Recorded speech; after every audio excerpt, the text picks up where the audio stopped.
આતંકીઓને લઈને એનઆઈએની મોટી કાર્યવાહી મુખ્ય આરોપી ફૈઝાન શેખ સામે એનઆઈએ સ્પેશિયલ કોર્ટમાં ચાર્જશીટ દાખલ કરવામાં આવી છે। આતંકી ષડયંત્રને લઈને ચાર્જશીટમાં એનઆઈએ મહત્વપૂર્ણ ખુલાસા કર્યા। કાશ્મીર અને લદ્દાખને ભારતથી અલગ કરવાનું આતંકી ફૈઝાનનું ષડયંત્ર હતું। પાકિસ્તાનમાં જૈશ-એ મોહમ્મદના આતંકીઓ સાથે ફૈઝાન શેખ સંપર્કમાં હતો।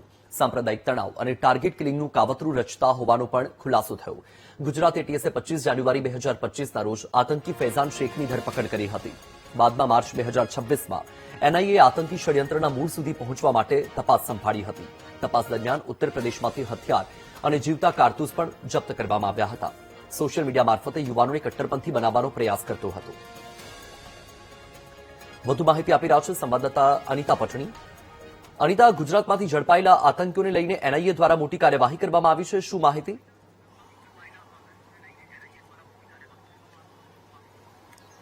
જી વત્સલ, જે પ્રકારે એનઆઈએની તપાસ બાદ અત્યારે હાલ આજે આતંકવાદી જે ફૈઝાન શેખ છે તેની વિરુદ્ધ જે ચાર્જશીટ કરવામાં આવી છે। એનઆઈએની તપાસમાં સૌથી મોટો ખુલાસો એ થયો છે કે આતંકી ફૈઝાન શેખ દ્વારા કાશ્મીર અને લદ્દાખને ભારતથી અલગ કરવાનું કાવતરું રચવામાં આવી રહ્યું હતું। એટલું જ નહીં, ભારતના જે કેટલાક યુવાનોને જેહાદી ષડયંત્રમાં સામેલ કરીને ટાર્ગેટ કિલિંગ સાથે અને ખાસ તો કોમી જે તણાવ ઉભું કરવાનું તેનું આખું મોટું કાવતરું હોવાનું હાલ તો એનઆઈએની તપાસમાં સામે આવતા તેની વિરુદ્ધ હાલ જે સ્પેશિયલ કોર્ટ જે છે એનઆઈએની ત્યાં ચાર્જશીટ કરવામાં આવી છે। સૌથી મહત્વની બાબત એ સામે આવી છે કે ગુજરાત એટીએસને જે બાતમી મળી હતી સોશિયલ મીડિયા દ્વારા, તેઓ સતત જ્યારે મોનિટરિંગ કરી રહ્યા હતા એ દરમિયાન 25 જાન્યુઆરીના રોજ આ ફૈઝાન શેખ છે તેને નવસારી ખાતેથી તેની ધરપકડ કરવામાં આવી હતી। ફૈઝાન 22 વર્ષનો યુવક છે અને મૂળ તે યુપીનો રહેવાસી છે અને છેલ્લા 4 વર્ષથી તે નવસારી ખાતે રહેતો હતો અને દરજી કામ કરતો હતો।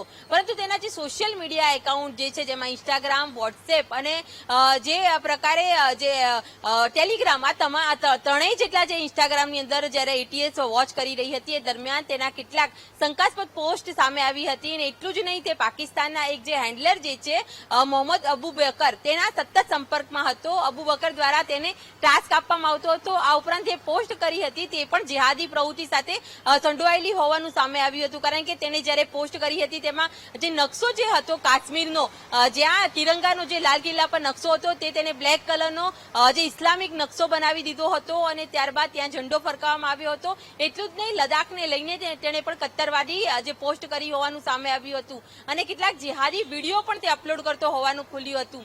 એટલું જ નહીં, હાલ તો જે તપાસમાં સામે આવ્યું હતું કે એનઆઈએની તપાસની અંદર કે તેણે અનેક યુવકોને સોશિયલ મીડિયા મારફતે જે કટ્ટરવાદી બનાવવા માટેની પ્રવૃત્તિઓ કરી હતી, તેઓને સાહિત્ય પૂરું પાડ્યું હતું અને જે પ્રકારે તે કટ્ટરવાદી જે આખું સંગઠન ઉભું કરીને એક ટાર્ગેટ કિલિંગનું અને આતંકવાદી હુમલાના ટાર્ગેટમાં હોવાનો ખુલાસો હાલ તો એનઆઈએની તપાસમાં થતા એનઆઈએ હાલ ચાર્જશીટ કરી છે અને સાથે સંડોવાયેલા અન્ય જે આતંકીઓ છે તેઓને લઈને પણ તપાસ કરવામાં આવી રહી છે। જી બિલકુલથી અનિતા, માહિતી સાથે જોડાવા બદલ આપનો આભાર।